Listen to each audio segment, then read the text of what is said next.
So yan, yan tinalakay natin kahapon yung login. Ngayon, talakayin natin is yung register. Pag-create ng account sa Firebase gamit Flutter. Ayan, get start. Then click nyo lang itong sign up. Ayan, meron na tayong UI para sa register.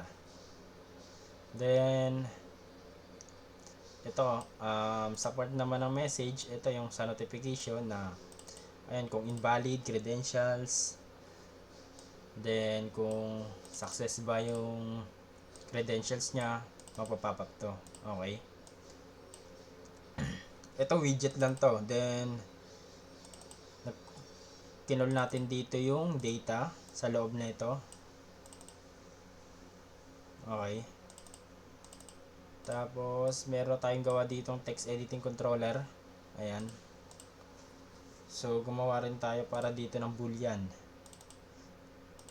para sa checkbox. Ito, kung naka-check yung checkbox dito sa register, magdadirect siya sa sign up. Pero kung hindi, ayun, magpa-pop up siya ng required para doon. So simulan natin dito sa part ng register. Ito, saka pala dito sa part ng widget text field, ito nga yung tinalakay natin nung una sa login, para customize siya. So inisang design lang natin siya. Then sa loob ng UI natin, ang kinula lang natin is ganito, widget text field.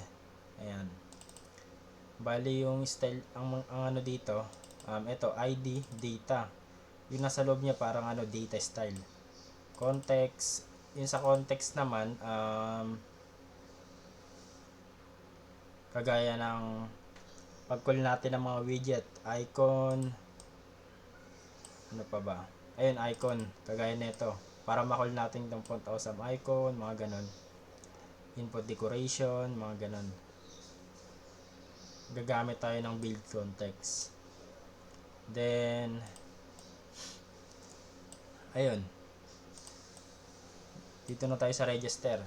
So para makapag-register tayo, para makapag-insert sa authentication Firebase, kakailanganin natin ng gumawa ng function. So dito muna tayo sa register, services, sign up,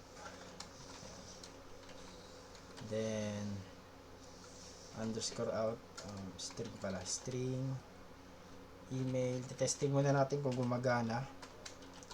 String password, underscore authentication dot sign in. Ay, create. Ito yung sa method ng Firebase nga, create user with email and password. Dito sa una natin tinalakay sign in naman. Ito ngayon gagamit tayo create user with email and password para makapag-insert dito sa Firebase authentication. So testing muna natin yan. Okay, ayan. Then kukol natin yung sign up sa services, yung class, then yung void method sign up. Yan, email.text, required lagi ito, email.text yan para dito sa function. So try natin mag-register kung papasok. Test at email.com 1, 2, 3, 4, 5, 6. Ayun nga, laging required minimum 6 sa password. Okay, so try natin muna, sign up, then reload. Ayan, nakapag-register siya. Okay, so ngayon sasamahan natin siya ng Firestore database. Click lang natin tong build Firestore database, tapos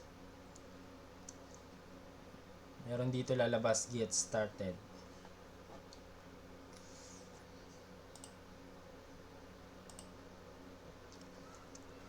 Medyo matagal, delay lang.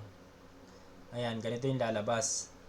Minsan pag wala siya dito naka-hide, punta lang kayo dito sa build, tapos click nyo lang, Ito, create database. Then select lang natin yan. Next. Test mode, naka test mode muna tayo.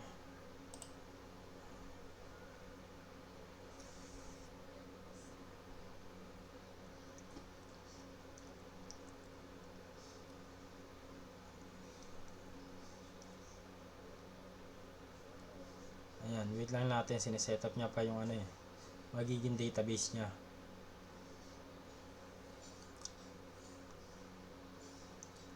Habang naglulo, ayan, okay na pala.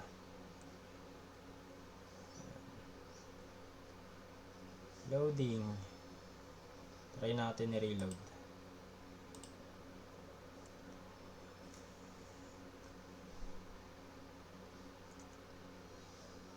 Ayan. Habang naglo-load yan, punta muna tayo dito. So, ang gagawin natin sa part ng register, kukunin natin yung kinreate natin na data dito galing sa ano, galing sa Firebase authentication. Kukunin natin yung ID para ma-call niya yung para pagbabasihan niyang data based sa user ID na galing sa Firebase authentication tsaka dito sa Firestore database na data. So para makuha natin yung user ID, wait lang, nagre-reload pa.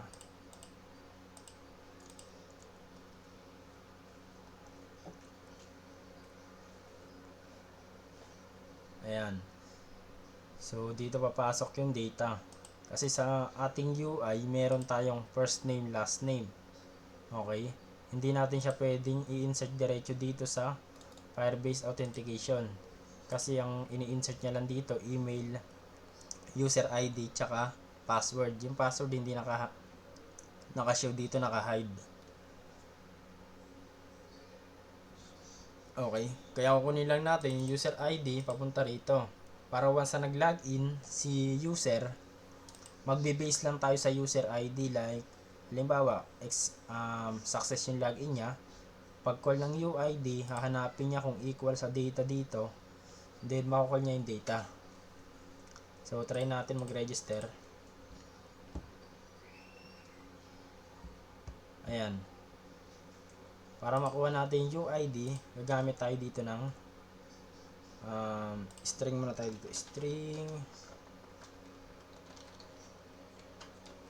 first name, string last name. Ayan. Then, gagamit tayo ng asynchronous. Siyempre, mag-a-await tayo. Pag gumamit tayo ng asynchronous, means may kukal tayo, mayroon tayong igigit na data galing sa Firebase. Okay. User credential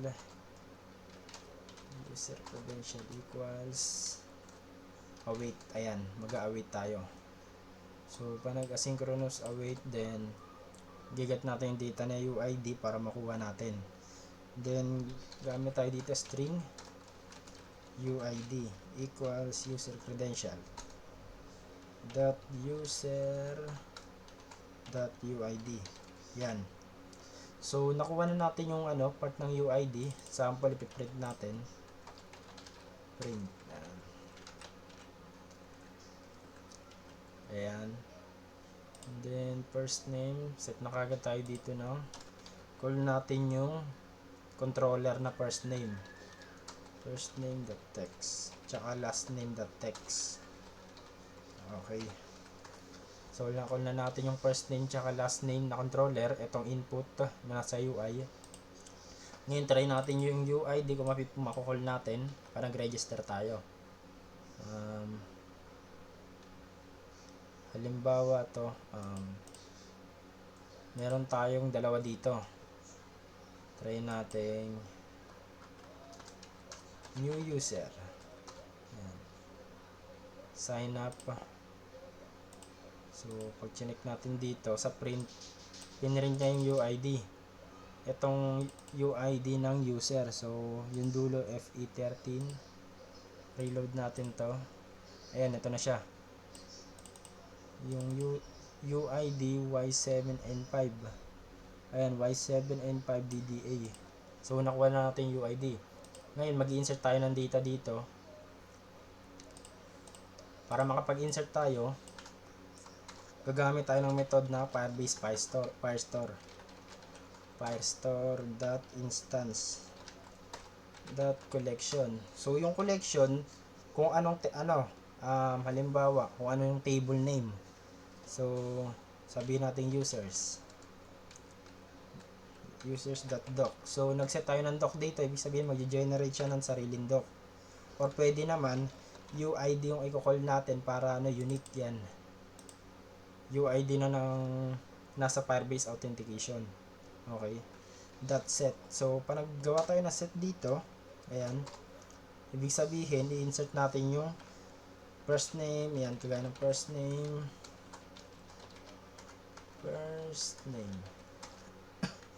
then last name, yan,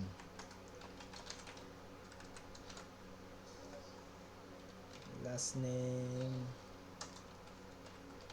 email, ayan. So once na nag-register tayo, papasok na dito yung ibang data, first name, last name, tsaka email. Tapos yung document ID nya is yung UID ng nasa Firebase authentication. So try natin mag-register ulit kung anong mangyayari. Ayan. Dito wala pa rin. Try natin. Juan Cruz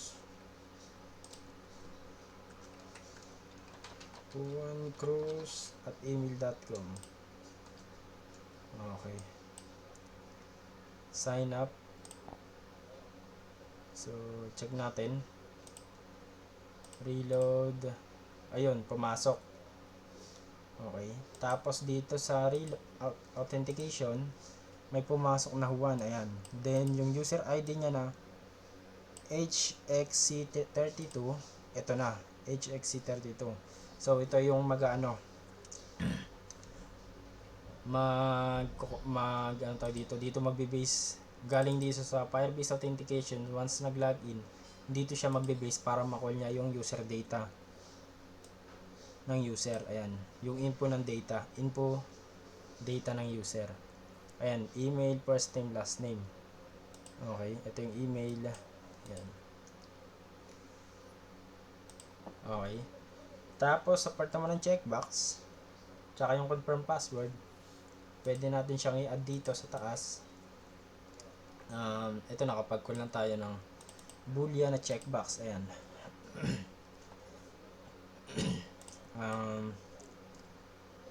Let's say dito sa part, if gawa lang tayo ng condition is not checked. So magkakaroon siya dito ng message show. So call natin tong ginawa nating message show. Ayan. Message show.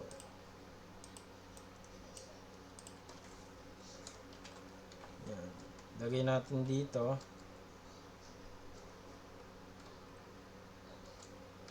agree with terms and condition.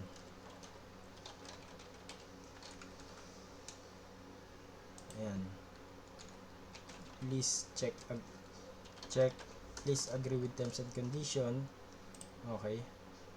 Tapos sa color naman, set ka lang dito colors.red. So yung colors.red na yan dito natin kinuha. Ayan. Sa loob ng message show. Tapos yung variable ng color, kinul natin dito sa background color. Kumbaga para magiging ganito siya, colors.red. Ayan. Kaso mas pinaan natin, kinustomize natin, kaya ganun. Ito, message show. Okay. So tapos else, gawa lang ulit tayo ng message show na successfully registered. Ayan, gawin natin siyang green. Okay, then try natin ulit mag-register. 1, 1, 2, 3. Ayan, please agree with terms and condition. So hindi siya nag-register, ito yung binasa niya. Then sa database naman, hindi siya papasok pag ni-reload natin. isa pa rin yung data. Sa Firebase Authentication, ganun din, apat pa rin yung data. Hindi siya nag-insert. Once na chinek natin to, yung agree, then sign up, ayan, successfully registered. Papasok siya sa Firebase Authentication, ayan, dito rin sa, ayan, automatic siya dito. Kahit hindi mo na i-reload, papasok siya. Pero kung yung table, halimbawa yung collection, hindi pa exist dito sa loob ng Firestore database, kailangan mo siyang i-reload. Pero once na-exist na siya, kagayang ganyan, nandito na siya, automatic na siyang papasok dito kagad, kahit hindi i-reload. Then, ito, confirm password, lagyan na lang natin. Gawa na lang tayo else if condition.